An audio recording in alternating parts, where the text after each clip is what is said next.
मैं अगले सत्र में नारी कल आज और कल, बड़ी कथा और व्यथा है नारी को लेकर हमारे समाज में, और जो सदियों से चली आ रही बड़ी सुंदर पंक्तियां हैं। अगला जीवन आए तुम्हारी यही कहानी, आंचल में है आंखों में है पानी।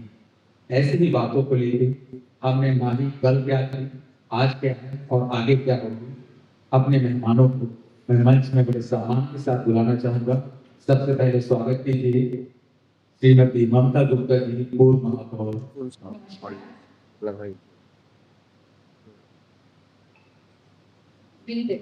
बहुत ही समागम इसकी एक स्लोगन बनती है, देश सम्मान से रहेगा, विवाद से नहीं। आपके स्लोगन ने मन को छुआ है। आज के इस बौद्धिक समागम में हम नारी शक्ति के रूप में मंच पर विराजमान बहन श्रीमती कविता पांडे जी, डॉक्टर वीरू सिंह जी, सदन उपस्थित आप समस्त विचारवान नागरिक बंधुओं एवं मातृशक्ति, मैं आप सभी का सादर अभिवादन करती हूँ। बंधुवर, विषय है नारी कल आज और कल। यह पंक्ति यह वाक्य पूरा हो रहा है, नारी कल आज और कल। मैं इसे एक एक शब्दों में आपको स्पष्ट करना चाहूंगी। पहला शब्द है नारी। नारी एक संपूर्ण व्यक्ति की तरह होती है, जिसके भीतर सृजन की, सहेजने की अपार शक्ति है। सब कुछ बदल देने का सामर्थ्य होता है। वह सहज रहे, स्वयं सिद्धा है। नारी होने पर हम सुख पाते हैं। हम किसी गुमान में नहीं रहते हैं। हम यह जानते हैं और मानते हैं इस बात को कि नारी अपनी कोमलता से किसी भी कठोरता को जीत सकती है, और हम उस जीत का गुमान भी नहीं पाएंगे। नारी इस बात के साथ अपने जीवन में आगे बढ़ती है कि पारदर्शिता, मानवीयता और संवेदनशीलता उस ताकत है जिसके बल पर वह इतनी भी निष्ठुर परिस्थितियों को बड़ी सहजता से सुधारने का सामर्थ्य रखती है। नारी छोटी छोटी बातों से स्वयं को व्यक्त करती है और छोटे छोटे कार्यों से संसार को समझने का प्रयास करती है।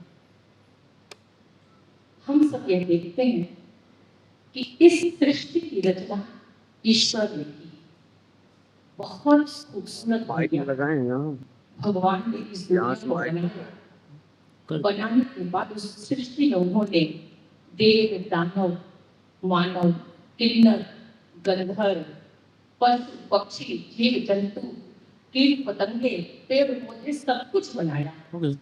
इतनी सुंदर सृष्टि मेरी बनी रहे, बची रहे और बढ़ती रहे, यह चिंता का विषय था भगवान के। परफेक्ट ईश्वर ने बहुत विचार किया, चिंतन मनन किया और इस निष्कर्ष पर पहुंचे कि मेरी दुनिया बनी रहे, बची रहे और बढ़ती रहे, यह इस सृष्टि में यदि कोई कर सकता है तो सिर्फ नारी कर सकती है। सिर्फ नारी कर सकती है। जल थल नभ से लेकर अनंत तक एक स्त्री को ही मां बनना होगा।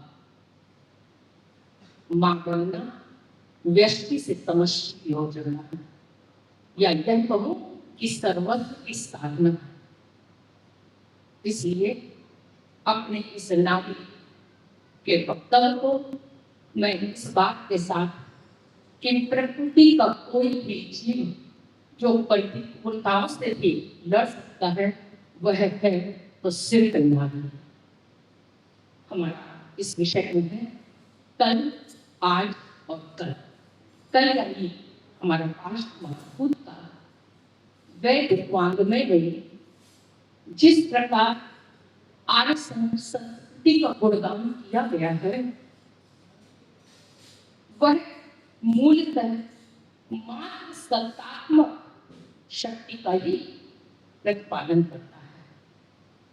वह यह बताता है कि हमारे वैदिक वाङ्मय में सिर्फ मात्र सत्तात्मकता ही।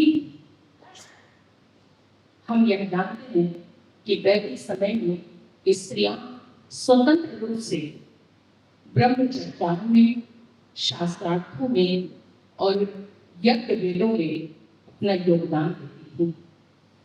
वैदिक वाङ्मय में जिस प्रकार से स्त्री की शिक्षा दीक्षा, शील गुण, कर्तव्य अधिकार और सामाजिक भूमिका का जितना सुंदर वर्णन मिलता है, वैसा विश्व के किसी दूसरे धर्म में नहीं मिलता है। यदि वैदिक समय की हमारी नारी शक्ति के यदि मैं उल्लेख करूं तो गांधी और मैत्रेयी एक ऐसी सशक्त नारी, विदुषी नारी, दार्शनिक नारी, जिन्होंने शास्त्रार्थ के माध्यम से अपने को उस युग में अपने को साबित किया था। यदि पौराणिक क्षेत्र में जाऊं तो हमारी सबरी, हमारी ऐतिहासिक में जाए तो वीरांगना रानी दुर्गावती, हमारी अहिल्याबाई होलकर, अभी विगत कुछ माह पूर्व ही महारानी हमारी लोकमाता अहिल्याबाई जी का 300वां शताब्दी वर्ष था, जिसे लेकर हम सबको विषय लेने का भी अवसर मिला था। तो ऐसी महिलाओं के साथ हमारा जो भूत था, जो हमारा बीता हुआ था, वो बहुत ही समृद्ध था।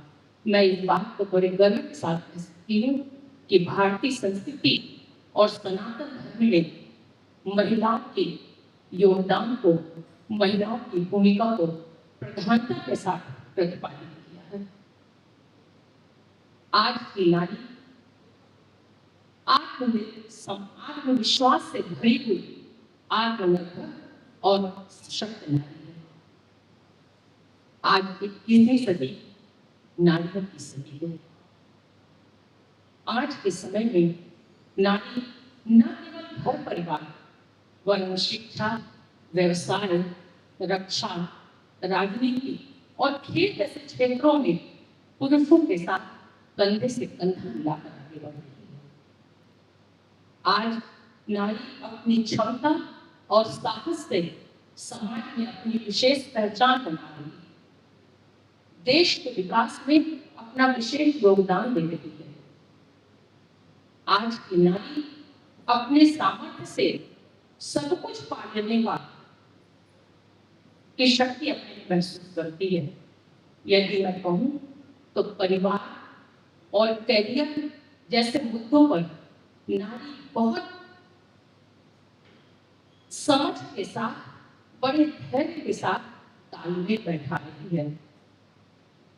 हम सब ये जानते भी हैं और मानते भी हैं इस बात को कि यदि वह समय रहते अपने कैरियर के प्रति गंभीर नहीं होगी तो उसका भविष्य अंधकार में हो सकता है, और यदि वह अपने परिवार की उपेक्षा करेगी तो उसका दाम्पत्य जीवन दांव में लड़ सकता है। अतः नारी बड़ी सूझबूझ के साथ, बड़ी समझ के साथ सभी हुए कदमों में आगे बढ़ रही। आज जिस प्रकार चुनौतियों को हंसते हुए जिन नारियों ने अपना योगदान दिया है, वे इतिहास के पन्नों पर दर्ज हो रहे हैं। मैं इस बात को कि आज की नारी सिर्फ अपनी किस्मत के भरोसे नहीं है, वरन वह अपनी किस्मत में को गढ़ने में जुटी हुई है।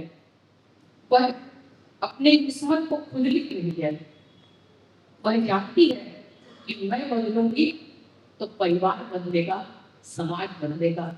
हम सब यह जानते हैं कि परिवार में बेटों की महत्ता है, बेटियों को कम महत्व दिया जाता था, किंतु यदि एक बेटा पढ़ता है तो वह स्वयं शिक्षित होता है, पर जब एक बेटी पढ़ती है तो पूरा परिवार शिक्षित होता है।